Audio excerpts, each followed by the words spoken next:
Muhammadiyah hanya untukmu.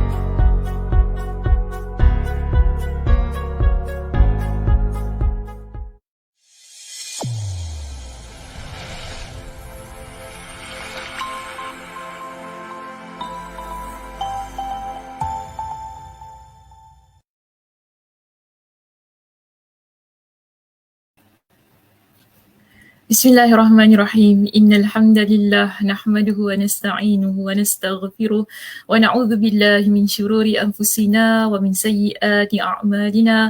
Man yahdihillahu fala mudilla lahu wa man yudlilhu fala hadiyalah. Wa asyhadu an la ilaha illallah wahdahu la syarika lah wa asyhadu anna Muhammadan 'abduhu wa rasuluh. Amma ba'd. Rabbi shrah li sadri wa yassir li amri wahlul 'uqdatam min lisani yafqahu qawli. Rabbi zidni ilma warzuqni fahma. Allahumma inna nas'aluka ilman nafi'a wa rizqan tayyiba wa amalan mutaqabbala. Assalamualaikum warahmatullahi wabarakatuh. Apa khabar jemaah muslimah kita di Masjid Kasim ya pada pagi ini? Sihat semuanya? Siapa bersama dengan Ustazah pada pagi ini? Oh, kita ada Cik Kamaria kita. Assalamualaikum Ustazah, Dr. Sakinah. Salam rindu. Waalaikumsalam. Cik Kamaria. Cik Kamaria last week tak datang kuliah ya Cik Kamaria? Macam tak nampak je. Salam rindu juga pada Cik Kamaria. Ya, Kak Som ada bersama kita. Waalaikumsalam Kak Som. Semoga sihat dan ceria selalu. Alhamdulillah. Ceria tak Ustazah pagi ni? Okay, insyaAllah ceria. Siapa lagi? Kak Zah juga dengan kita. Hujan Ustazah. Di CCK Chua Chu Kang, bukan Puah Chu Kang, Chua Chu Kang. Hougang pun hujan juga Kak Zah. Kita kat sini pagi-pagi kan. Tapi Alhamdulillah hujan-hujan pun ada juga yang nak bersama dengan Ustazah pada pagi ini untuk ikuti pengajian kita di Masjid Kasim. Tadi ingatkan tak ramai orang nak duduk kuliah kan, hujan-hujan lah, maklumlah ya muslimah. Orang lebih suka tidur. Okay. Siapa lagi? Liza ada. Okay, Alhamdulillah Liza. Ustazah dan kawan-kawan. Wah, meriahnya. Teman nak cakap. Oh, boleh Cik Kamariah. Faham. Okay. Ceria Ustazah. Alhamdulillah. Baik. Alhamdulillah pada pagi ini muslimah kita akan menyambung perbincangan kitab kita. Kitab apa? Al-Bidayah An-Nihayah, yang mana kitab rujukan kita memfokuskan kepada perbincangan 4 Khalifah Rasul yang agung. Dan perbincangan kita pada sesi kali ini sudah memasuki pada pemerintahan Khalifah yang kedua, iaitu Umar bin Al-Khattab. Dan Alhamdulillah juga pada pagi ini kita masuk kepada bahagian kedua dalam siri perbincangan tentang Khalifah yang kedua ini. Yang mana kita dapati pada perbincangan awal pada bahagian yang pertama kita lebih banyak memfokuskan kepada biodata dia, tentang kelahiran, sifat, kehidupan dan pada bahagian kedua ni kita akan lebih fokus kepada bagaimana Umar memerintah. Bagaimana Umar radhiyallahu an memerintah ketika dia dilantik sebagai khalifah yang kedua bagi menggantikan kedudukan Abu Bakar radhiyallahu an yang pada masa itu telah wafat. Jadi perbincangan kita pada pagi ini akan masuk kepada halaman yang keberapa muslimah? Sila letakkan di ruangan komen itu sebelum Ustazah paparkan slide Ustazah. Kita berada di halaman yang keberapa?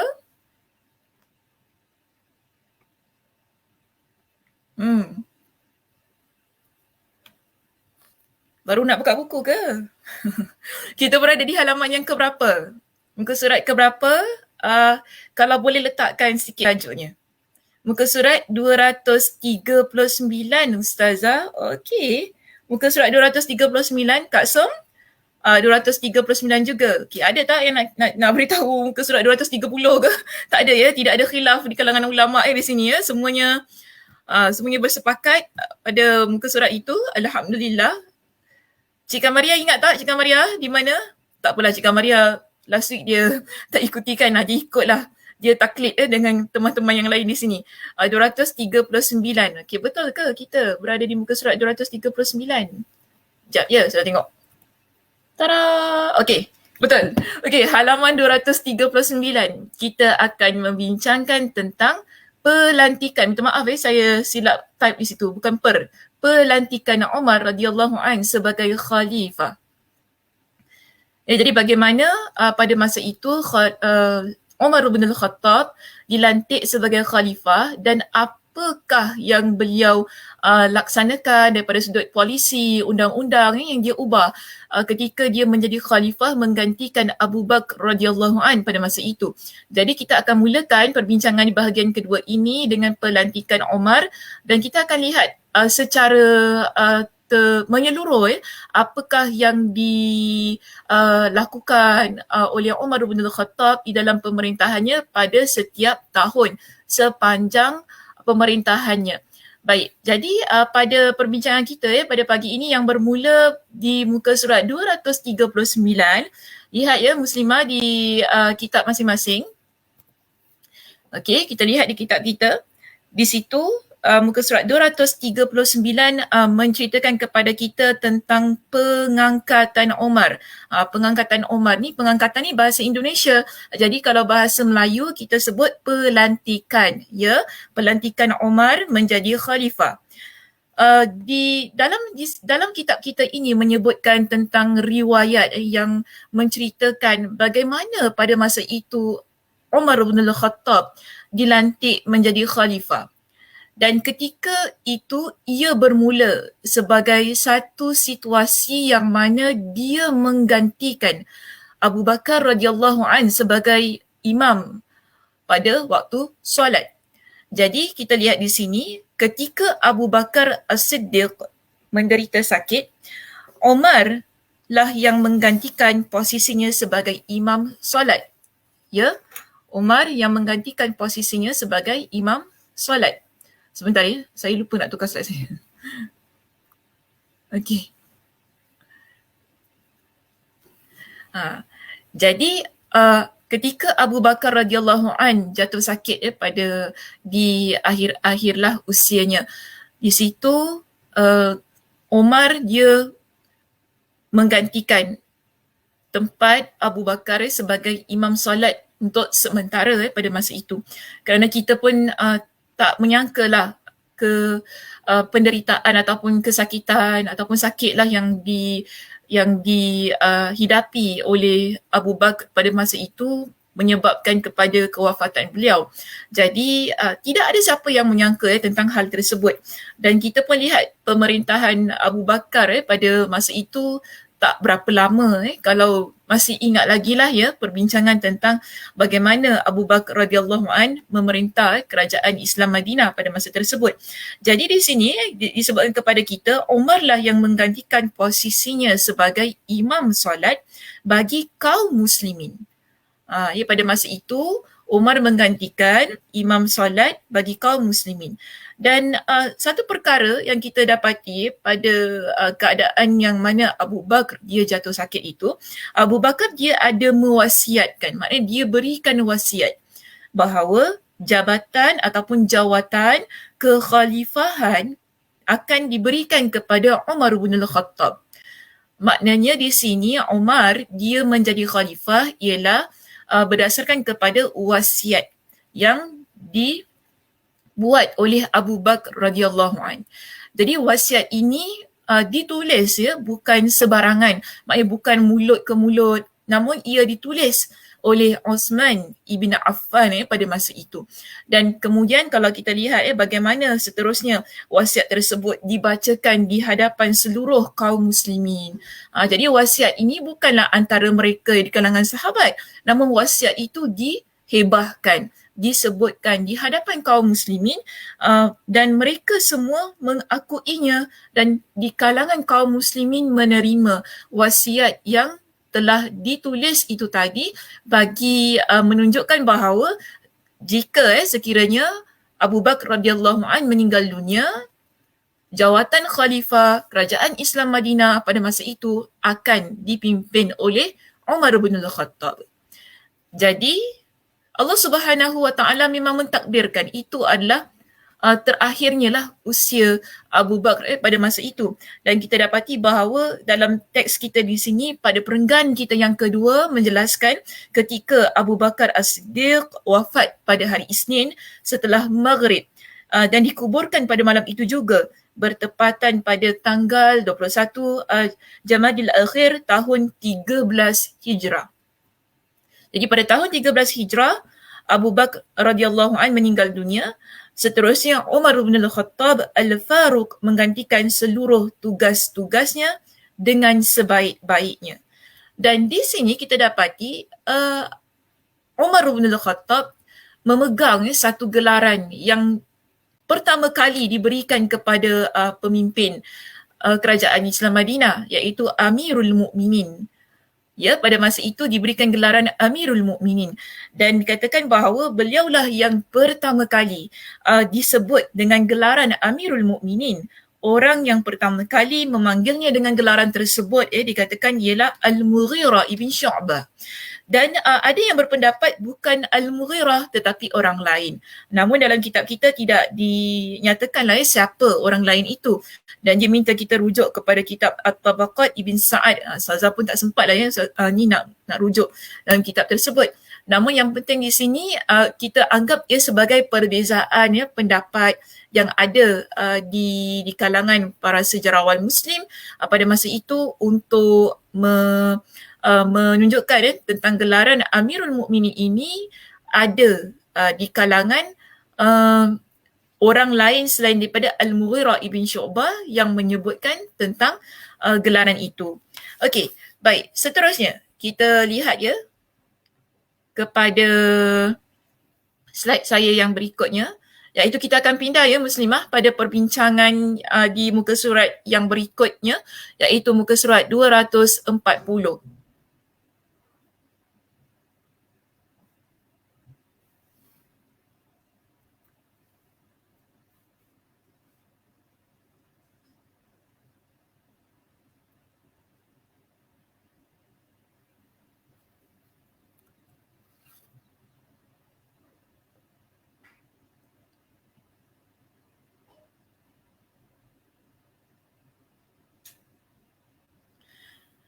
Baik, pada muka surat kita yang 240 ini ada kita lihat di situ menerangkan kepada kita tentang peristiwa yang berlaku semasa pemerintahan Umar bin Al-Khattab pada tahun 13 Hijrah. Dan apa yang disebutkan dalam kitab ini dia hanya sebagai satu perbincangan yang menyeluruh. Nanti kita akan masuk pada bahagian yang mana membincangkan secara terperinci setiap perkara yang dimuatkan dalam muka surat kita ini. Jadi peristiwa pada tahun yang ke-13 Hijrah yang paling utamanya kita dapati pada masa itu ialah pelantikan Umar sebagai khalifah. Pelantikan Umar sebagai khalifah. Dan setelah Umar bin Al-Khattab dilantik menjadi khalifah, pada masa itu kita dapati Umar dia segera mengangkat Ali ibn Abi Talib sebagai qadi. Qadi ni kita panggil ia sebagai hakim di Madinah yang memutuskan sesuatu hukum ataupun perundangan-perundangan. Maka ini tugas yang Umar bin Al-Khattab berikan kepada Ali. Dan seterusnya kita dapati apa yang dilakukan oleh Umar bin Al-Khattab pada masa itu ialah dia juga melantik Abu Ubaidah sebagai panglima wilayah Syam. Okey, dia melantik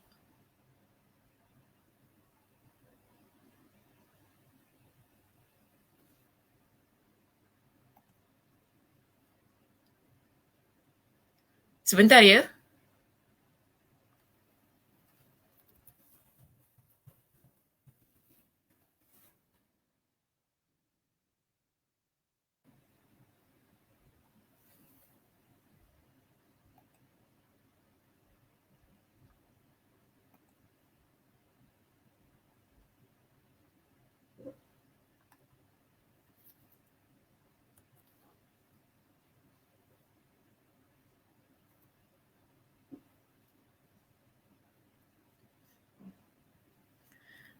Alah, lagging.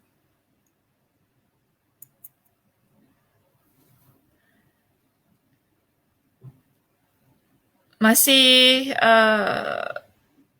masih ni ya. Suara saya clear tak? Suara jelas. Cuma ni lagging. Slide tak jelas. Sekejap ya.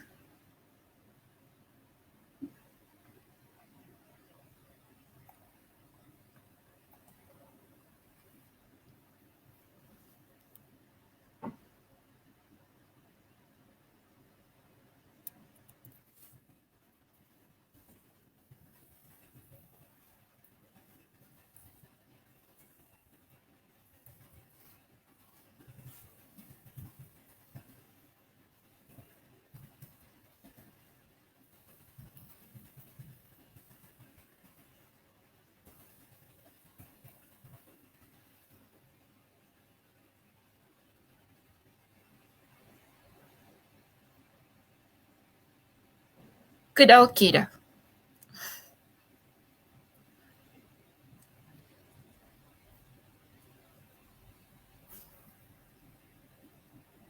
Sekarang nampak okey. Nanti di lain kali suara clear, gambar tak sharp. Wow. Macam-macam perkataan.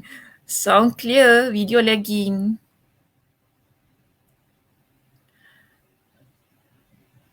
Okey, nanti kalau dia jadi sekali lagi, Saza tukar kita tukar dia punya ni.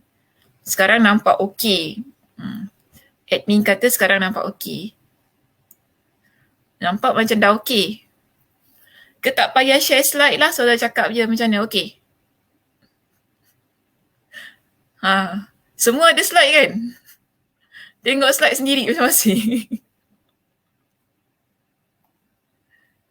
Dah okey Saza, go. Okey lah, go. Kita go dulu. Both okey. Dah okey Saza, go. Wow, okey. Kita go. Let's go. Okey, baik. Tadi mana Saza cakap? Kita bincangkan tentang apa yang dilakukan oleh Umar bin Al-Khattab setelah dia dilantik sebagai khalifah pada masa itu. Kita dapati bahawa pada tahun 13 Hijrah, setelah dia dilantik sebagai khalifah, dia terus melantik Ali radhiyallahu an sebagai qadi di Madinah. Dan ada satu perkara yang dia lakukan yang bagi saya begitu penting, bukan kata nak menjejaskan pentadbirannya, namun yang begitu besar sekali ialah dia memecat Khalid ibn Al-Walid daripada jawatannya sebagai panglima pada masa itu. Kerana kita lihat sepanjang kita bincangkan tentang pemerintahan Abu Bakar radhiyallahu an, Khalid ibn Al-Walid adalah insan yang memainkan peranan ataupun role dia, masya-Allah tabarakallah, begitu penting, begitu besar pada masa itu, yang banyak membantu kerajaan Islam Madinah dalam ekspedisi peperangan dan peluasan wilayah pada masa tersebut. Namun pada waktu ataupun pada tahun 13 Hijrah ini kita dapati Khalid ibn Al-Walid dilucutkan jawatannya daripada panglima perang. Dan pada masa itu Umar radhiyallahu an dia melantik Abu Ubaidah. Okey, dia melantik Abu Ubaidah sebagai panglima pada masa tersebut. Oh, saya rasa bila kita keluarkan dia punya slide dia terus jadi ni.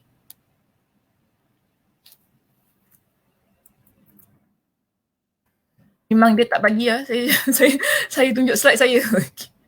Sayang slide ni. Slide sharp macam awal. Oh, okey ni dah okey. Baik. So kita lihatlah pada masa ni. Pada masa ini Abu Ubaidah dilantik sebagai panglima wilayah Syam. Sebab pada masa itu Syam ni banyak dikuasai ataupun diperintah bukan diperintah, apa perkataan tu?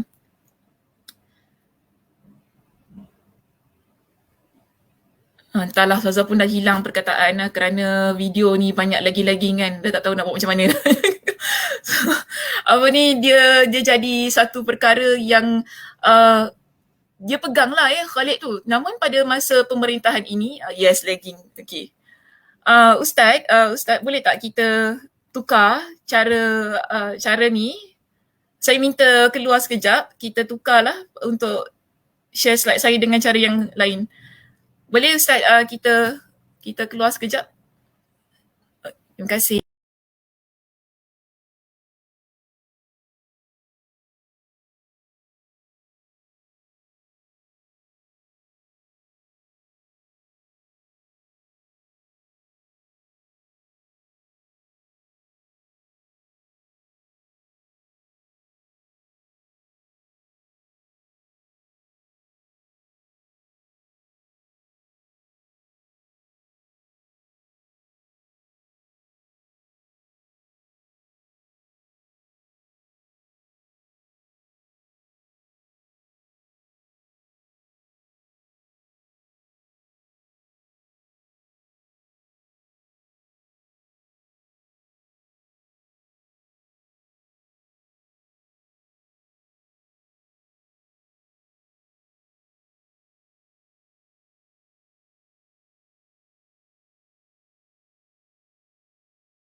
Macam mana?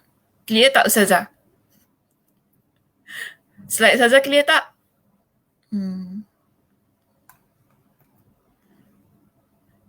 Kalau lagging lagi beritahu ya di ruangan komen nanti kita ni. Okey baik, tadi saya terangkan tentang pelantikan Abu Ubaidah sebagai Panglima Wilayah Syam ya pada masa itu. Kita dapati bahawa pada waktu itu memanglah jawatan Panglima di Syam ni disandang oleh Khalid ibn Al-Walid dan memang itu area dia lah sebab Abu Bakar radhiyallahu anhu pada masa itu memberikan amanah dan tanggungjawab kepada Khalid ibn Al-Walid untuk meluaskan wilayah pemerintahan Islam Madinah ni pada masa itu di tangan Khalid. Namun satu perkara yang besar inilah yang kita kata dilakukan oleh Umar bin Khattab ialah dia lucutkan jawatan itu daripada Khalid, kemudian dia berikan jawatan tersebut kepada Abu Ubaidah. Kalau kita lihat perbincangan ini ada pada muka surat 240 di perenggan yang pertama dan perenggan yang kedua. Baik, di perenggan yang pertama saya nak baca sedikit di situ. Disebutkan bahawa Abu Ubaidah Amir bin Abdullah bin Al-Jarrah Al-Fihri sebagai Panglima Wilayah Syam dan memakzulkan di sini maksudnya dilucutkan jawatannya ataupun dipecat Khalid ibn Al-Walid Al-Makhzumi dari kedudukan tersebut. Namun tetap dijadikan sebagai penasihat strategi perang. Tapi taklah kita kata Khalid pada masa itu dia tak ada peranannya walaupun setelah dilucutkan jawatannya sebagai sebagai panglima perang. Dan kita dapati tugasnya pada masa itu fokus kepada untuk mengatur strategi peperangan. Namun bukan sebagai panglima perang pada zaman Umar bin Al-Khattab. Jadi di sini Imam Al-Bukhari dia ada meriwayatkan dalam tarikhnya. Jadi Imam Al-Bukhari ada kitab kitab yang disebut sebagai kitab tarikh, iaitu kitab yang mengumpulkan hadis-hadis berkaitan dengan sejarah, dan juga ulama lainnya juga ada meriwayatkan tentang hal ini dari jalur Ulay bin Ar-Rabah dari Nashrah bin Sumay Al-Yazani. Dia berkata, aku mendengar Umar meminta maaf kepada orang-orang yang berada di wilayah Al-Jabiyah atas kebijakannya. Kebijakannya maksudnya atas tindakannya yang memakzulkan Khalid ibn Al-Walid, iaitu yang melucutkan jawatan Khalid ibn Al-Walid. Dan di sini Umar dia berikan dengan satu reason lah kenapa dia buat begitu. Dia kata, aku perintahkan untuk mengirimkan harta rampasan perang kepada para fakir miskin kaum muhajirin. Namun dia kata dia memberikannya kepada orang yang kuat, mulia dan pintar berbicara. Kerana itulah aku melantik Abu Ubaidah ibnul Jarrah. Ini kita panggil sebagai sebab lah mengapa Umar bin Al-Khattab dia tak nak lagi Khalid ibn Al-Walid menjadi panglima perang, lalu dia lantiklah seorang sahabat yang lain iaitu Abu Ubaidah. Namun di sini muslimah, jangan kita timbulkan apa-apa spekulasi lah. Kita tak kata Umar ni dia ada masalah dengan Khalid ke apa. Ini semua kita panggil sebagai pandangan dan prinsip masing-masing dalam setiap pemerintahan. Mungkinlah kita dapati bahawa Abu Bakar dia lebih serasi dengan Khalid ibn Al-Walid ketika dia melantik Khalid ibn Al-Walid sebagai panglima perangnya. Namun dalam pemerintahan Umar dia berhak untuk melantik sesiapa sahaja yang dirasa boleh untuk dia bekerjasama. Jadi ini adalah pilihan atas pilihan masing-masing. Namun janganlah kita keluarkan apa-apa spekulasi Umar ni dengki ke apa dengan Khalid. Di kalangan para sahabat radhiyallahu anhum ni, masya-Allah tabarakallah, mereka ada sifat, ada sikap yang ikhlas kerana Allah dalam setiap perkara yang mereka lakukan. Jadi begitu juga dengan Khalid.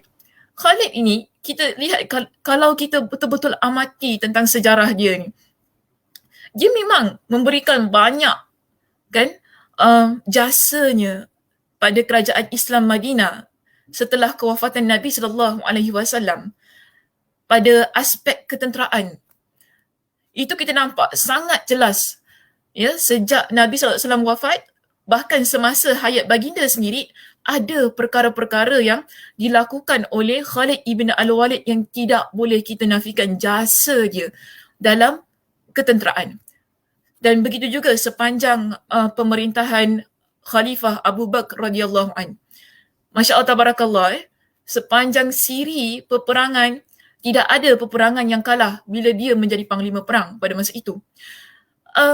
Namun, satu perkara yang saya nak angkat ni Khalid ni dalam kisah ini ialah, Khalid dia bukanlah orang yang mana tak ingat ke jasa aku. Kalau kita sebagai manusia biasa ni kan, kita ni dah buat macam-macam untuk sesuatu tempat ataupun kita dah kerja macam nak rak dekat tempat tu, tiba-tiba sampai satu tahap naik orang yang baru, dia lucutkan jawatan kita ataupun dia letakkan kita pada satu tempat yang lain. Mungkin kita dah merajuk, kita dah malas kan. Mungkinlah kita begitu keadaannya lah, tak orang tak kita muslimah kita kata. Namun Masya Allah tabarakallah, Khalid nampak keikhlasan dia. Lucut jawatan sudah, tak ada masalah, tak ada pun dia nak lari sana sini kan. Tetap berkhidmat untuk negaranya, tetap tunduk hormat kepada apa yang diperintahkan oleh Umar bin Al-Khattab. Tak adalah dia nak buat kumpulan lain untuk menjatuhkan kerajaan Islam Madinah. Ini kita panggil sebagai satu keikhlasan yang Masya Allah, tawadu', rendah diri kan. Mungkin ada banyak kesilapan-kesilapan yang dia lakukan. Yang kita sendiri banyak juga kita baca dalam pemerintahan Abu Bakar, yang mana Khalid ini kadang-kala dia buat keputusan tanpa berbincang terlebih dahulu dengan khalifah. Dan mungkin keadaan ini yang menyebabkan Umar tak berapa serasi dengan Khalid ibn Al-Walid. Sedangkan pada masa pemerintahan Abu Bakar itu sendiri yang kita dapati, Umar ni banyak memberikan saranan kepada Abu Bakar agar gantilah panglima perang yang lain. Kan Umar sendiri banyak, tapi kena ingat, bukan kerana Umar ni dia dengki ke, dia ada masalah tak suka ke dengan Khalid, bukan begitu. Mungkin di situ ada, kita kata beberapa isu. Kadang-kadang Khalid ini dia lebih dulukan pendapat dia kan, dia lebih terus buat satu perkara tanpa dia rujuk dulu kepada khalifah. Kalau betul-betul lah ikuti perbincangan kita pada sesi yang lepas, ketika pemerintahan Abu Bakar, banyak kisah-kisah yang begitu, yang mana menjadi ketidaksenangan lah bagi Umar bin Al-Khattab pada masa tersebut. Ketidaksenangan ini bukan sebab jealous, bukan sebab dengki, tapi kerana mungkin dia rasa kalau Abu Bakar boleh, dia boleh nak deal dengan Khalid, mungkin Omar dia rasa dia tak boleh. Sebab itu cepat-cepat dia tukar. Ini pendapat saya sahaja. Bagi pendapat saya begitu. Kerana kita ni manusia ada pada satu keadaan yang kita rasa kita boleh, ada keadaan yang tidak boleh. Jadi itu adalah keputusan daripada Amirul Mukminin yang ditaati dan dipatuhi oleh ramai pada masa itu.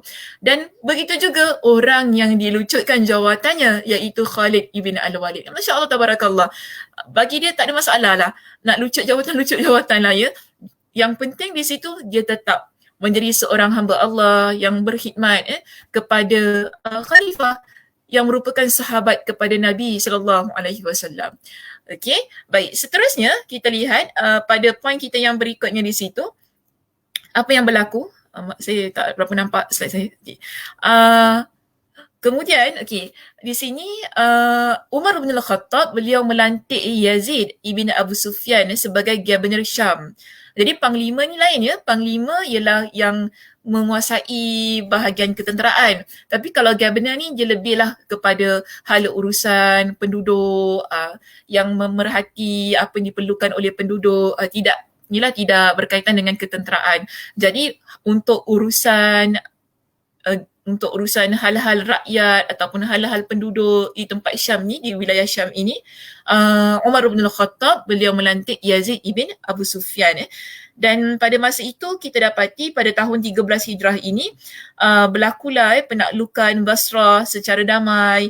Kemudian ada lagi lah beberapa perkara di situ Damsyik juga dapat ditaklukkan. Dan Masya Allah, tabarakallah, ada beberapa lah perkara lagi yang berlaku yang saya rasa bolehlah dilihat sendirilah pada perenggan-perenggan yang berikutnya. Baik, seterusnya kita lihat pada apa yang berlaku pada tahun 14 Hijrah. Jadi tadi kita bincangkan tentang tahun 13 Hijrah ya. Kena ingat yang muslimah, sekali lagi saya nak ingatkan perbincangan ini ia fokus kepada apa yang berlaku setiap tahun secara menyeluruh. Nanti kita akan sampai kepada satu sesi yang mana kita akan bincangkan setiap satunya secara detail. Jadi janganlah kata ustazah ni macam touch and go. Memang touch and go pun. Sebab dalam buku pun touch and go. Okay, so kita lihat pada tahun yang ke-14 Hijrah di sini, ada satu perkara penting yang berlaku, iaitu Umar dia mencambuk anaknya. Mencambuk ni maksudnya sebat. Ya, dia melaksanakan hukuman sebatan kepada anaknya sendiri yang bernama Ubaidullah. Bahkan bukan anaknya sahaja tetapi kawan-kawan kepada Ubaidullah yang ikut bersamanya dalam kes minuman keras. Ada kes minuman keras. Ya. Jadi Umar juga di sini mencambuk. Umar juga mencambuk Abu Mihjan Al-Thaqafi yang berkali-kali meminum minuman keras. Dicambuk pula bersamanya Rabi'ah bin Umayyah bin Khalaf. Maknanya kita dapati beginilah di Madinah pada masa itu ada di kalangan mereka yang consume lah, maknanya mereka yang minum minuman keras ni. Jadi bila sampai kepada pengetahuan ataupun bila dilaporkan kepada Umar terus melaksanakan hukum kepada mereka, iaitu hukuman sebagai satu bentuk pengajaran lah, sebagai mana juga untuk melaksanakan hukuman-hukuman yang ada dalam Al-Quran dan hadis. Dan pada tahun ini juga kita dapati Sa'ad bin Abi Waqqas dia singgah di Kufah. Dan dilantik juga pada tahun ini ramai governor-governor yang lain. Kalau kita lihat pada tahun 13 Hijrah hanya disebutkan Yazid ibn Abu Sufyan sebagai governor di Syam, tapi pada waktu pada tahun 14 Hijrah ini ada ramai governor-governor lain yang dilantik. Antaranya di sini saya sebutkan ialah Attab bin Asid di Makkah, Abu Ubaidah di Syam, Al-Ala bin Al-Hadrami di Bahrain. Dalam kitab kita adalah ya beberapa wilayah lain yang disebutkan, nanti boleh rujuk ya muslimah di situ. Baik, seterusnya kita terus masuk kepada peristiwa yang berlaku pada tahun 16 Hijrah ya secara umum. Saya tak pastilah kenapa tahun 15 Hijrah tidak ada dalam kitab kita. Mungkin tak ada apa-apa yang berlaku. Wallahualam lah ya. Mungkin tidak ada perkara-perkara penting sangatlah yang berlaku. Baik. Jadi pada tahun 16 Hijrah ya di sini kita dapati Al-Waqidi dia berkata, pada tahun ini Umar dia menjadikan daerah Rabazah sebagai tempat gembala kuda. Jadi ada satu tempat di Madinah ini bernama Rabazah yang mana dijadikan satu tempat khusus oleh Umar untuk mengembala kuda. Dan pada masa itu juga di Umar mengasingkan Abu Mihjan Al-Thaqafi ke sebuah tempat yang bernama Badi'.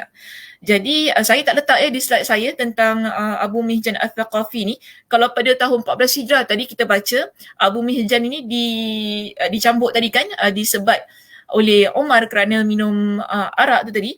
Jadi pada tahun 16 Hijrah Umar dia asingkan dia iaitu Abu Mihjan di sebuah tempat bernama Badi'. Dan pada tahun ini juga kita dapati Abdullah ibn Umar ni anak kepada Umar bin Al-Khattab telah menikahi Safiyah binti Abi Ubaid. Di situ kita dapati diceritakanlah siapa Safiyah ini, kemudian siapa adik-beradik dia kan. Nanti boleh dirujuk juga sebab kita akan bincangkanlah ya secara tuntas tentang hal ini, tentang peperangan yang berlaku yang menjadikan ataupun yang menjadi punca bagaimana Abdullah ibn Umar bertemu dengan Safiyah dan sebagainya. Dan pada tahun ini juga disebutkan bahawa Umar melaksanakan haji bersama kaum muslimin dan beliau telah melantik Zaid ibn Thabit sebagai penggantinya di Madinah. Jadi pada masa ini berlakulah kita kata pelaksanaan haji yang dilaksanakan oleh Umar, yang mana Umar dia memimpin jemaah muslimin untuk berangkat ke Makkah bagi melaksanakan haji, dan Madinah pada masa itu diberikan amanah untuk dijaga oleh Zaid bin Thabit.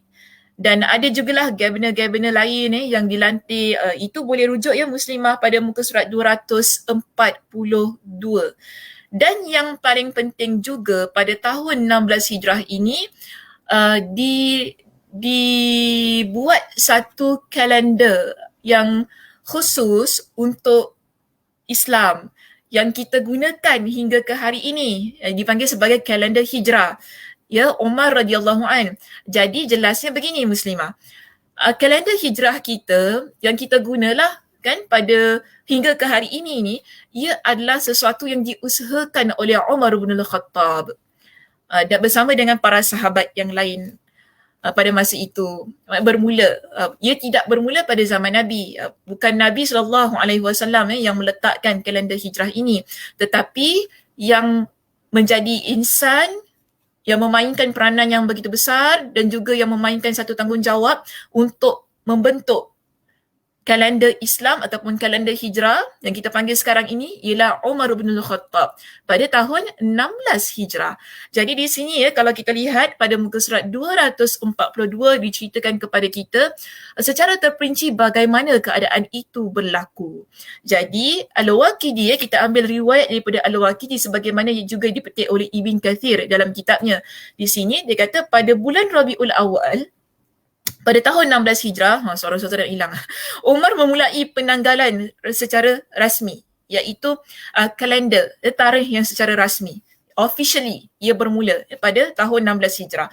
Beliaulah orang yang pertama membuat tanggal hijrah ini atau kalender hijrah sebab pernah dilaporkan kepada beliau kwitansi hutang. Kwitansi ni maksudnya catatan hutang seseorang terhadap orang lain yang termaktub di dalamnya bahawa hutang itu akan dibayar pada bulan Sya'ban. Jadi ada satu kes yang berlaku dalam catatan hanya menyebutkan bahawa hutang ini akan dibayar pada bulan Sya'ban. Tapi tahun bila? Tahun bila tidak dinyatakan. Maka di sini Umar pun tanya, kan, Syakban tahun bila? Sebab letak Syakban saja. Syakban ni boleh berlaku macam kita lah kan, tahun bila? Tahun 2021, 1982, 1970, kita semua boleh letak bulan Jun, tapi Jun bila? Sebab nanti kalau kita tak letak tarikh yang betul, tiba-tiba orang boleh claim kita dah bayar, tiba-tiba orang kata, dia belum bayar lagi. Mungkin akan berlaku hal yang sedemikian. Jadi Omar ni dia amat prihatin lah tentang hal ini. Kan, kena letak. Sebab pada masa itu tidak ada satu kalender rasmi yang nak letakkan ini nak ikut kalender mana. Jadi pada masa ini, Umar pun dia kata, tahun ini atau tahun sebelumnya. Ni Syakban ni tahun bila? Tahun ini? Tahun sebelumnya? Atau dia kata, atau malah Syakban tahun depan. Atau Syakban yang akan datang ni. Maknanya tahun depan lah, next year kan. Jadi akhirnya Umar pun segera mengumpulkan kaum muslimin. Pada masa itu Umar ni dia kumpulkan ramai di kalangan kaum muslimin. Maksudnya di sini di kalangan sahabat-sahabat Nabi lah yang dipercayai untuk meeting lah pada masa tersebut. Jadi Umar kata, buatlah tanggal, maksudnya buatlah satu kalender agar orang tahu bila janji hutang piutangnya akan dibayar dan diterima. Jadi ini kita panggil sebagai punca kepada satu pembentukan sistem, bukan sistem lah, kalender yang rasmi dalam agama kita.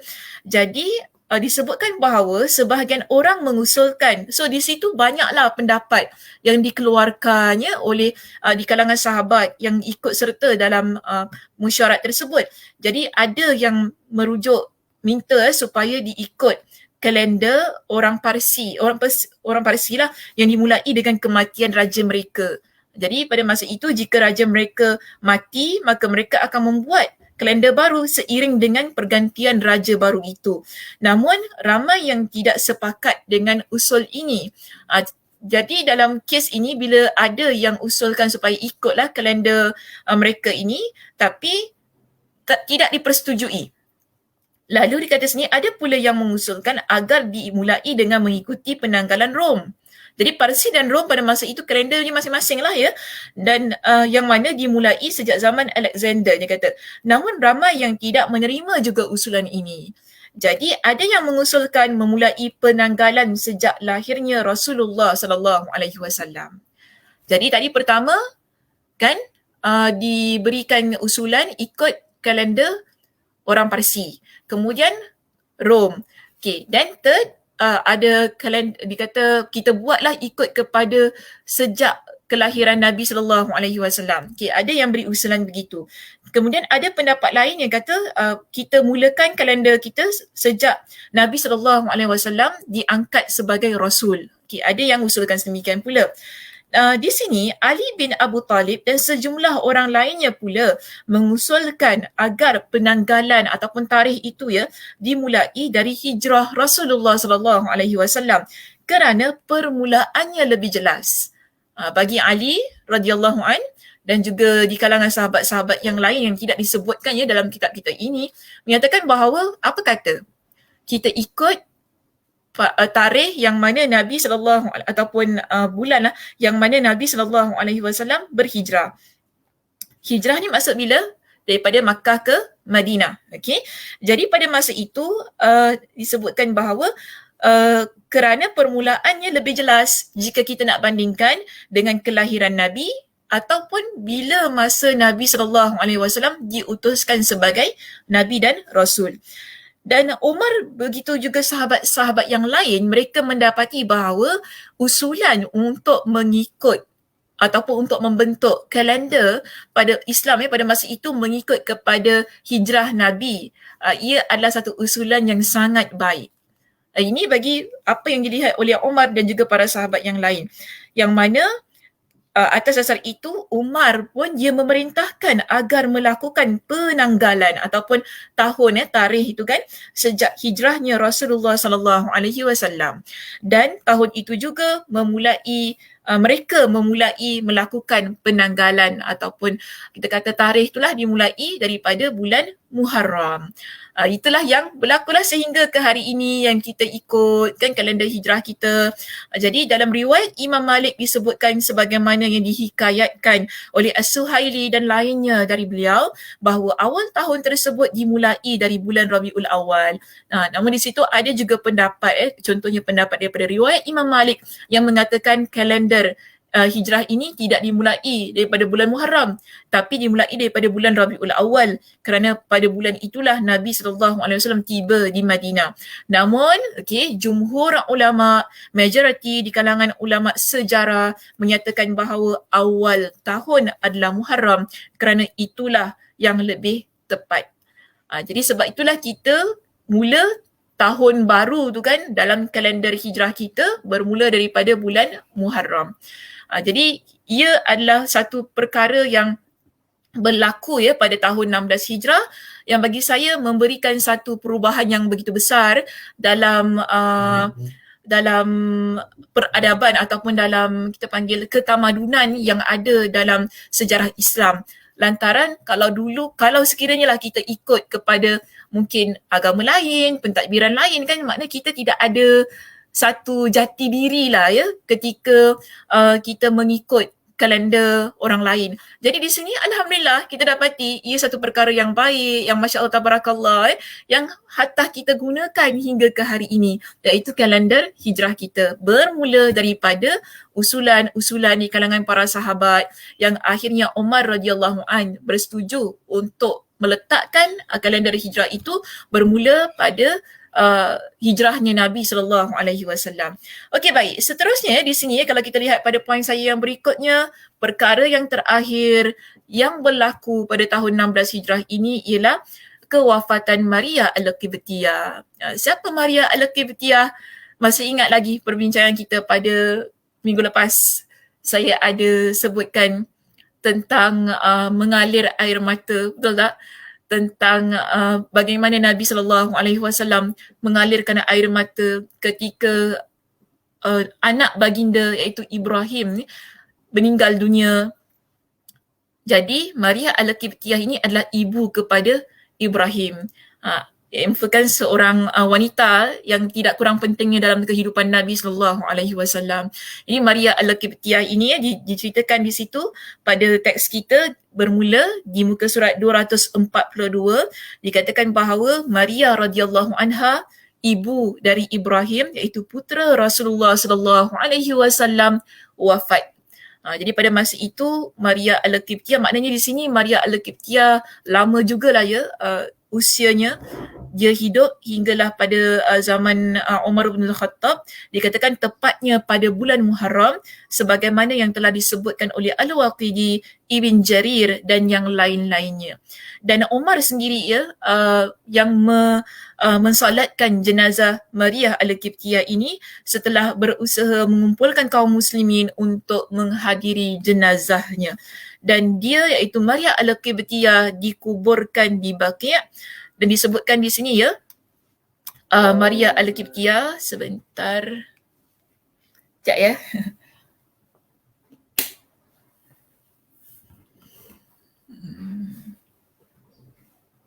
Okey. Jadi kita lihat di sini diceritakan kepada kita serba sedikit tentang siapa Maria Al-Qibtiyah. Okey, dikatakan dalam kitab kita Maria Al-Qibtiyah ialah pemberian Raja Iskandaria. Pemberian Raja Iskandaria iaitu Juraj bin Mina sebagai hadiah kepada Rasulullah SAW. Di samping hadiah-hadiah lainnya dan Rasul SAW menerima hadiah tersebut. Jadi Maria Al-Qibtiyah ni dia bukan asal Madinah.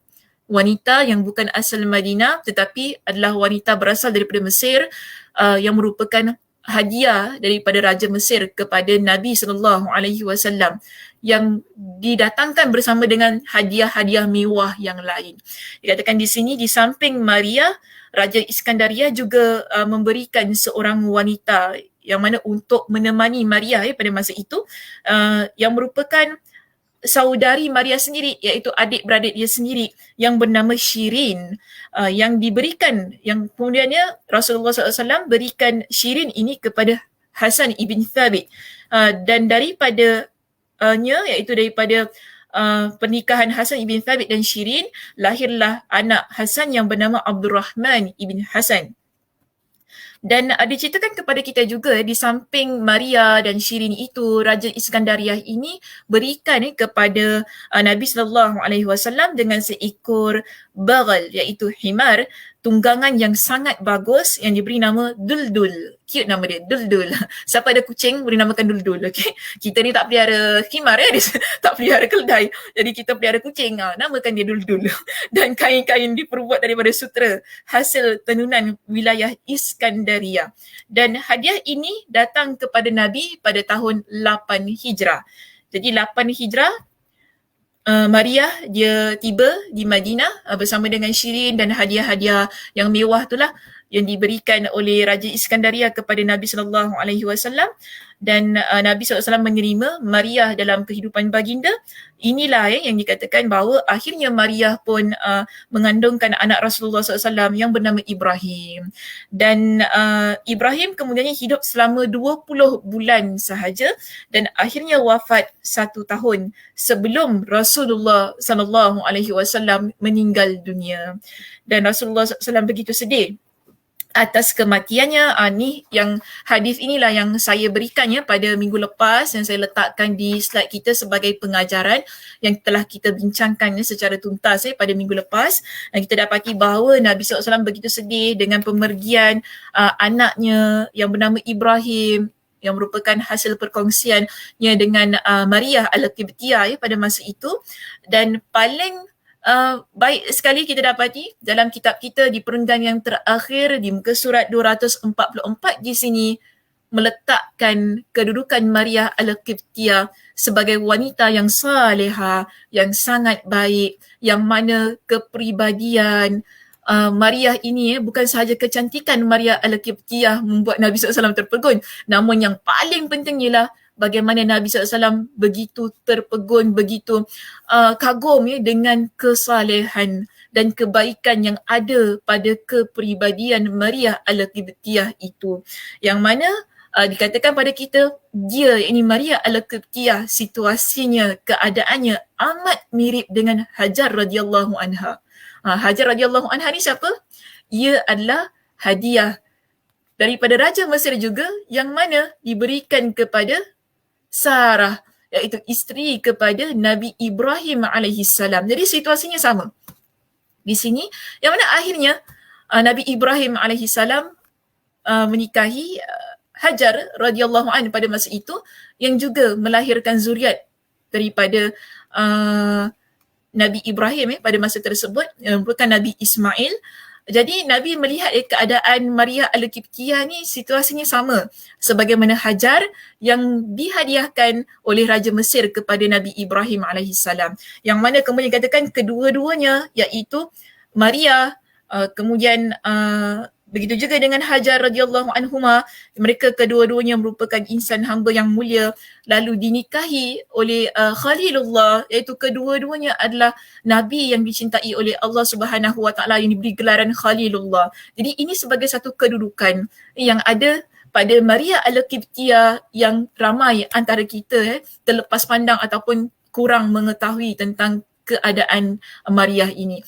Okey, baik Muslimah, itu sahaja perbincangan kita untuk pagi ini. Kita masuk kepada pengajaran yang boleh kita ambil daripada perbincangan-perbincangan yang telah kita tampilkan, iaitu sejak pelantikan Umar bin Al-Khattab hinggalah kepada peristiwa yang berlaku pada tahun 16 Hijrah ini.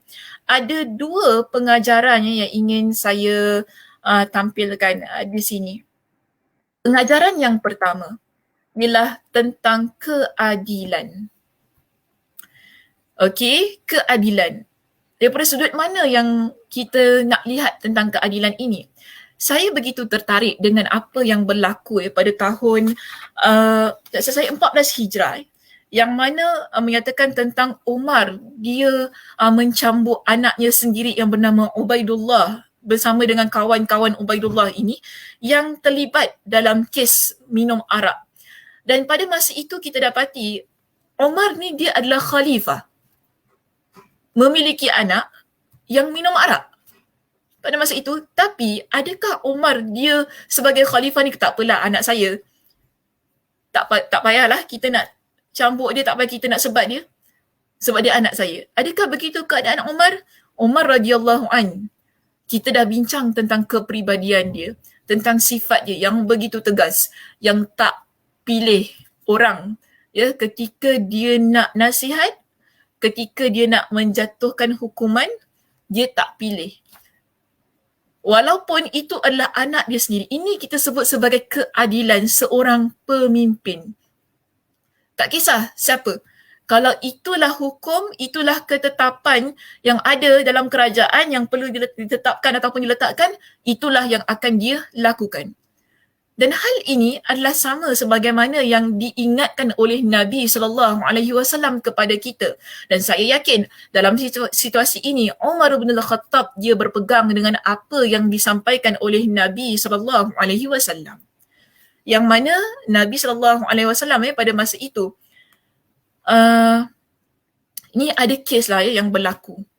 Yang mana ada di kalangan seorang sahabat Nabi, dia nak minta agar tidak dikenakanlah hukuman potong tangan ini kepada seorang wanita. Jadi Nabi SAW mengingatkan kepada sahabat tersebut dengan hadis inilah, ya. Boleh sila tunjukkan slide tu, saya nak baca hadisnya. Dilihatkan Nabi SAW ingatkan kepada sahabat ini tentang hadis yang tentang apa yang dini. Boleh buka slide saya nak baca slide saya. Mana admin ni?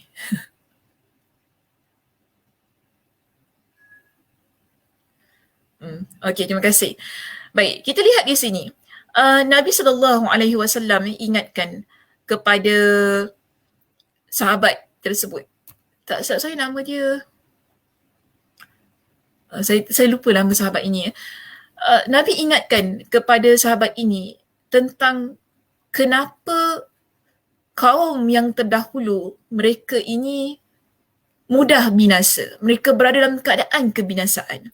Jadi apa kata Nabi? Innama ahlakal ladhina qablakum annahum kanu idza saraqa fihim syarif tarakuhu.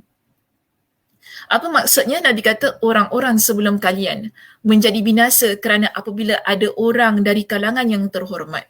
Apa maksud yang terhormat ini? Orang yang ada jawatan di kalangan penguasa, di kalangan elit, ya, dalam masyarakat. Mereka yang ada status lah. Bila mereka ni buat salah, contohnya di sini Nabi SAW berikan ialah kesalahan mencuri. Bila mereka ni buat salah, mereka dibiarkan. Maknanya tidak dikenakan hukuman ke atas mereka. Tetapi sayangnya, wa idza saraqa fihi mudda'if. Bila perbuatan mencuri itu dilakukan oleh mereka yang di kalangan rendah, iaitu masyarakat biasa je, rakyat marhain lah kita katakan, rakyat-rakyat biasa, hukuman dikenakan ke atas mereka. Aqamu alaihi al-had. Ni Nabi kata, aqamu alaihi al-had, iaitu mereka mencuri, mereka menegakkan hukum ke atasnya. Dan Nabi SAW menegaskan dalam sabda baginda ini, ya, kepada kita, kepada semua, bahawa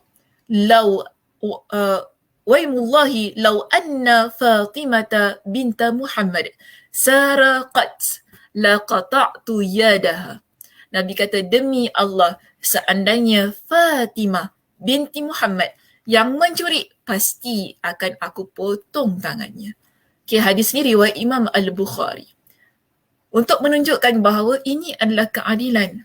Tak kira siapa yang melakukan jenayah tersebut.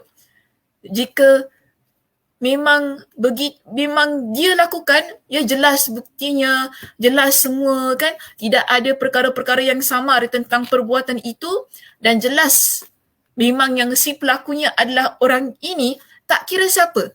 Dan Nabi sebut di sini secara jelas namanya.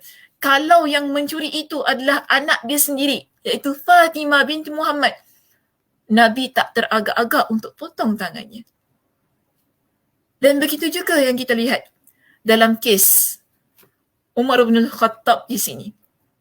Yang mana ketika dia handle kes anaknya Ubaidullah yang melakukan satu perbuatan yang dilanggar oleh syariat, ya, yang dilanggar dalam syariat, yang menunjukkan kepada kita, adakah Umar ini dia tengok anak dia yang buat, tak apalah anak saya biarkan saja, kalau rakyat biasa baru saya sebat. Adakah begitu? Tidak. Dan hal ini sama sebagaimana yang ditunjukkan oleh Nabi SAW dalam keadaan untuk menegakkan satu hukum, kita tak kira siapa pun dia, kan? Apa pun keadaan dia, apa status dia, kalau betul terbukti dia bersalah, maka dia tetap perlu dikenakan dengan hukuman. Begitu juga muslimah dalam kehidupan kita. Kalau kita jangan, contoh saya nak apply dalam kehidupan kita keluarga lah, sebab kita tak boleh nak lihat daripada sudut pemerintah di sini sebab ia satu keadaan yang begitu besar. Tapi cuba kita letak pada satu situasi yang skopnya yang lebih kecil. Kita sebagai ibu contohnya. Kita sebagai ibu ni muslimah, kita ada ramai anak. Okay, kita ada anak-anak lah.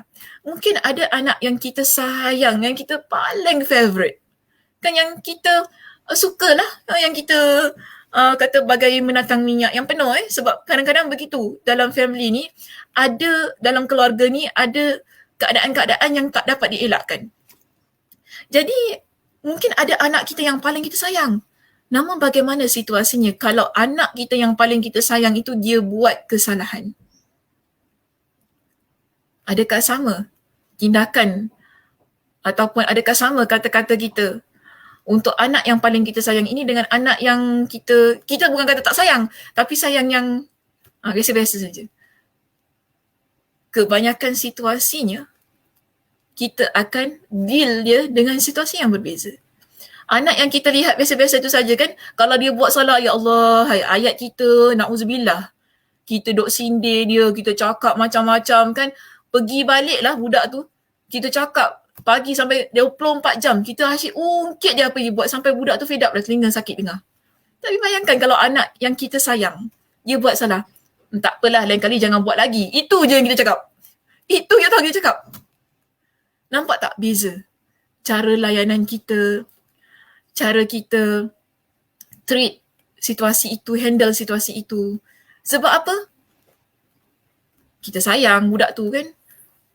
Perkara ini tentang keadilan tu.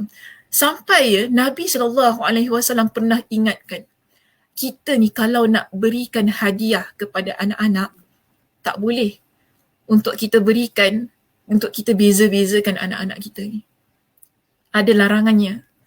Nabi larang untuk kita bezakan, anak ni bagi ni, anak ni, oh ni yang paling tersayang tu bagi gini. Tak boleh begitu. Dia mesti adil. Sebab ia melibatkan emosi, perkembangan anak-anak ni, dia membesar. Sebab tu kadang-kadang saya tak hairan ada budak dia membesar dalam keadaan yang dia berdendam dengan mak ayah dia sendiri. Ini kadang-kadang kita terlepas pandang tau muslimah. Kerana apa? Ia adalah kerana keadilan kita semasa kita mendidik anak-anak itu. Bagaimana keadilan kita? Adakah sama? Adakah kita ni pilih kasih dan sebagainya? Pilih kasih ni benda yang tak elok tau sebenarnya. Bila ia kita letakkan dalam keadaan kita mendidik anak-anak. Kita kalau ada yang memang kita favourite tu memang biasalah ya muslimah. Kita paling sayang yang ini, alah ni mungkin ni macam comel sedikit, Masya Allah tabarakallah ya.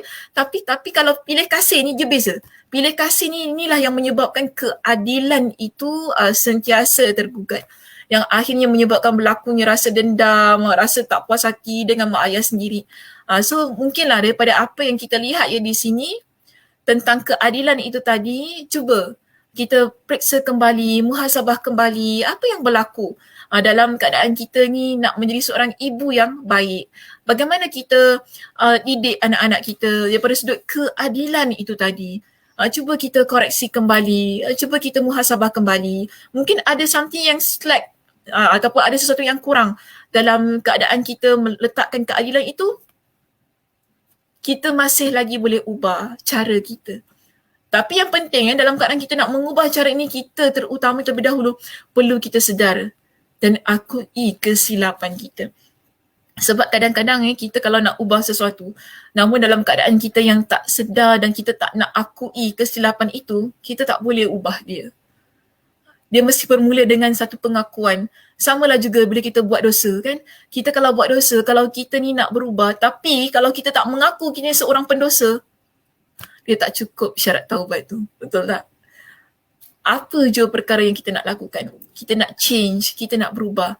Mesti kita mengaku terlebih dahulu kita ada buat kesilapan. Baru insyaAllah ia boleh diubah. Baik muslimah, seterusnya pengajaran kita yang kedua. Pengajaran kita yang kedua di sini kita lihat ialah tentang perbincangan. Jadi Masya Allah tabarakallah, Umar radhiyallahu an, kita dapati dia adalah seorang pemimpin yang suka berbincang. Walaupun dia ada prinsip, dia ada pendirian yang tegas, yang ramai orang kebiasaannya turuti dan patuhi ketegasan yang ada pada Umar radhiyallahu an. Namun Umar radhiyallahu an masih lagi memiliki satu ciri yang bagi saya dia terpujilah, iaitu nak juga dia ni berbincang dengan orang ramai. Antaranya perkara yang kita boleh highlightkan di sini ialah tentang bagaimana dia mengajak kaum muslimin untuk berbincang bagi membentuk kalender Islam itu tadi. Maknanya dia panggil orang, panggil di kalangan sahabat untuk bincang. Dia tak terus kata, okey, sekarang ni kita ada isu, tak tahu tahun bila nak ikut, baik, saya tetapkan ini keputusan saya, semua orang ikut keputusan saya. Ikut pada masa zaman Nabi lahir kan, okey ikut semua. Tak ada, Umar tak begitu. Tapi dia dengar pendapat di kalangan para sahabat. Bagaimana situasinya? Kita nak ikut kalender yang mana? Akhirnya kita dapati penentuan kalender Islam itu diikut bukan pada pendapat dia, tetapi pendapat di kalangan sahabat yang mana ada di kalangan mereka yang minta supaya, yang bukan minta usul di kalangan mereka yang usulkan supaya ikut kepada masa Nabi hijrah. Jadi Umar menerima usulan itu dengan tangan yang terbuka dan akhirnya dibentuk kalender hijrah berdasarkan kepada usulan di kalangan sahabat itu tadi. Dan ini menunjukkan kepada kita bahawa dalam agama kita amat mementingkan perbincangan. Dan itu juga yang Nabi SAW diperintahkan oleh Allah Subhanahu Wa Taala untuk lakukan. Nabi SAW dalam masa hayat baginda, Nabi memiliki ramai sahabat-sahabat yang Masya Allah tabarakallah, daripada sudut kebijaksanaan, kepakaran, daripada sudut kita panggil akhlak mereka semuanya, dan Allah Subhanahu Wa Taala perintahkan kepada Nabi agar banyak melakukan perbincangan musyawarah, kalau dalam bahasa yang lebih tepatnya musyawarah dengan para sahabat. Dan inilah juga yang dilakukan oleh Umar bin Al-Khattab sebagai mengikuti apa yang kebiasaannya dilakukan oleh Nabi SAW. Dan hal itu Allah Subhanahu Wa Taala firmankan dalam surah Ali Imran pada ayat yang ke-159. Jika lihat di slide saya di sini, Allah Subhanahu Wa Taala perintahkan kepada Nabi, kita dapati ia adalah perintah Allah Subhanahu Wa Taala kepada Nabi SAW. Apa yang Allah Subhanahu Wa Taala perintahkan, wasyawirhum fil amr, dan juga bermesyuaratlah, iaitu berbincanglah dengan mereka. Mereka ini siapa? Mereka ialah di kalangan sahabat, di kalangan kaum muslimin dalam urusan, iaitu urusan peperangan dan hal-hal keduniaan. Maknanya ada perkara-perkara yang memerlukan kepada perbincangan, bagaimana nak menyusun strategi peperangan, kan, bagaimana kalau kita ada isu dalam hal-hal keduniaan ni, contohlah macam mana kita nak bangunkan, bagaimana kita nak letakkan ataupun bagaimana kita nak reka bentuk Masjid Nabawi ni supaya ia menjadi lebih kukuh, lebih baik. Ini adalah hal-hal keduniaan yang memerlukan kepada perbincangan. Jadi Allah Subhanahu Wa Taala perintahkan kepada Nabi. Maknanya di sini tidak semua perkara yang mana Nabi perlu tunggu wahyu turun. Tak semua perkara yang mana perlu tunggu wahyu turun baru nak buat keputusan. Bukan begitu. Tetapi ada isu-isu, ada perkara-perkara yang mana Nabi perlu bincang dengan para sahabat, dengan insan di sekeliling baginda, bagi memuktamadkan sebuah keputusan. Terutamanya hal-hal berkaitan tentang keduniaan itu. Jadi ini firman Allah Subhanahu Wa Taala kepada baginda, ya, yang mana kemudian Nabi SAW diperintahkan oleh Allah. Allah kata apa? Fa idza azamta fatawakkal 'ala Allah. Kemudian apabila engkau telah berazam, iaitu setelah bermesyuarat tadi untuk membuat sesuatu perkara, maka bertawakallah kepada Allah, yang mana Allah Subhanahu Wa Taala ingatkan kepada baginda, sesungguhnya Allah mencintai orang-orang yang bertawakal kepadanya. Begitu juga ya, kita nampak pada kisah siapa tadi, Umar bin Al-Khattab ya, di situ setelah berlakunya perbincangan, mesyuarat berkenaan dengan kalender itu tadi kan, nak ikut kalender yang mana, Umar dia pun terus mengambil dan bertawakal kepada Allah. Kita terus buat satu kalender yang diguna pakai oleh masyarakat Islam, dan Masya Allah Tabarakallah, ia diguna pakai hinggalah ke hari ini. Begitu jugalah ya muslimah, dalam hidup kita ada banyak perkara yang perlu kita bawa berbincang ni. Kadang-kadang kita tak boleh nak ikut kepala kita seorang. Betul tak? Kita tak boleh ikut kepala kita seorang. Kita perlu berbincang supaya kita dapat satu keadaan ataupun sebuah keputusan yang lebih baik. Mungkin apa yang kita rasa bagus itu, ia tidak bagus. Tetapi bila kita bawa berbincang ni, kita dengar nasihat, kita dengar pendapat daripada orang lain, kita akan nampak apa yang kita rasa bagus itu daripada sudut perspektif yang berbeza dan pandangan yang berbeza. Bila kita nampak pelbagai macam pandangan yang lain, di situ mungkin pandangan kita yang bagus dapat dibaguskan lagi, dapat dimantapkan lagi. Atau mungkin pandangan kita yang kita rasa bagus sebenarnya tidak, lalu kita mengambil pendapat yang lebih baik. Supaya keputusan yang kita lakukan ia tidak merosakkan situasi ataupun menyebabkan situasi menjadi lebih buruk.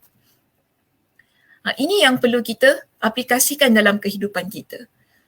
Kan kita sebagai anak, ya, kita sebagai adik-beradik, kakak, adik perempuan, ataupun kita ni sebagai isteri, kita sebagai ibu contohnya, tak salah untuk kita bawa berbincang pada perkara-perkara yang boleh dibawa berbincang supaya ia tidak menimbulkan banyak masalah.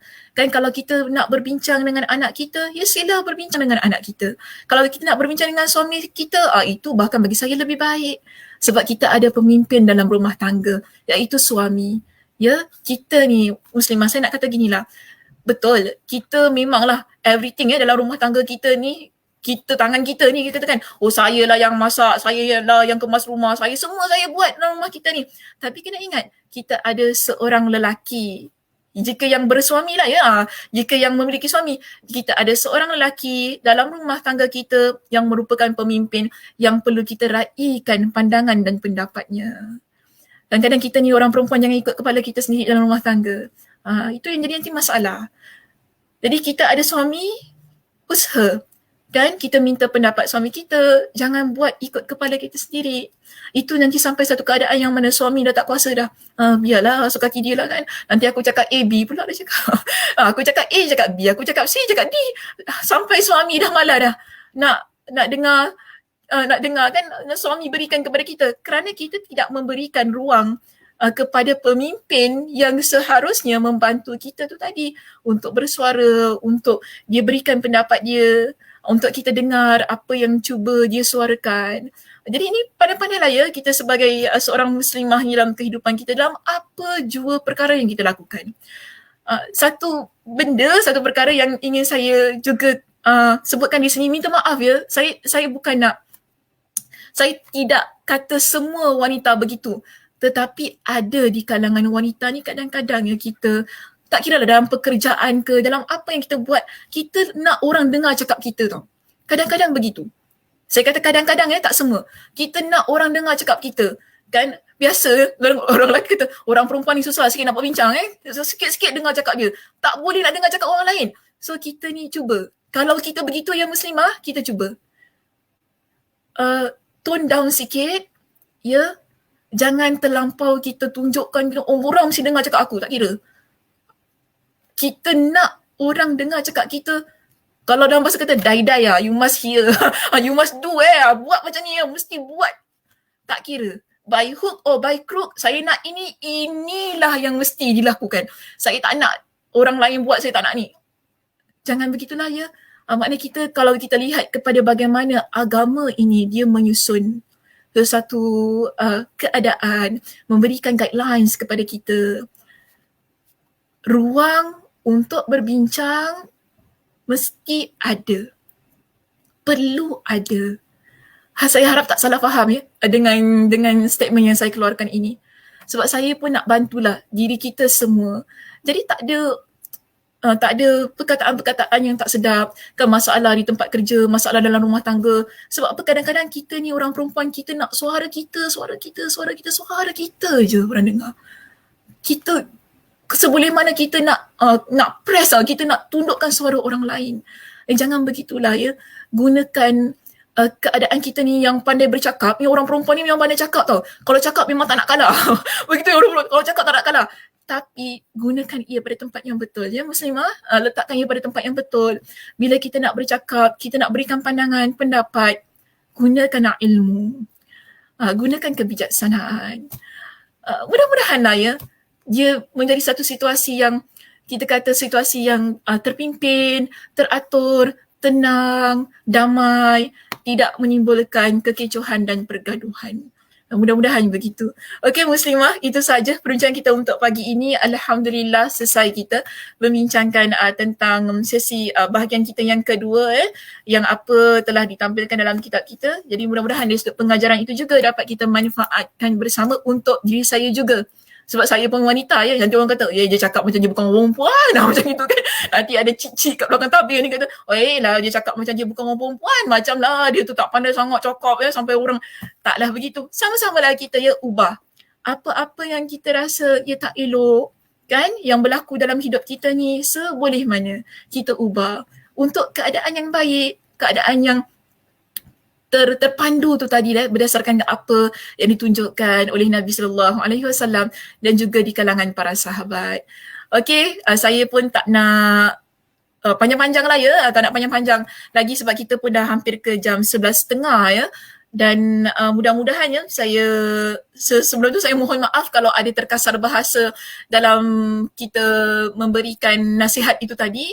Harap tidak ada yang terkecil hati ya, tidak ada yang terasa hati ke apa kan. Mudah-mudahan lah ya, dia menjadi satu nilai tambah lah untuk perbincangan kita ya pada pagi ini.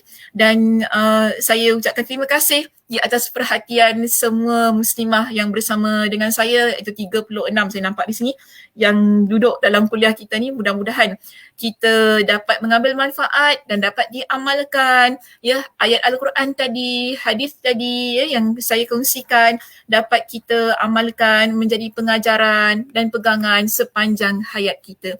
Okey muslimah, terima kasih sekali lagi saya ucapkan kepada semua yang mengikuti kuliah di Masjid Kasim, dan mudah-mudahan Allah Subhanahu Wa Taala memberikan kepada kita dengan kelapangan masa untuk kita bertemu di minggu hadapan, terutama juga ya daripada sudut kesihatan, dan mudah-mudahan Allah Subhanahu Wa Taala berikan kepada kita kesempatan untuk bertemu pada minggu hadapan di masa yang sama, di tempat yang sama.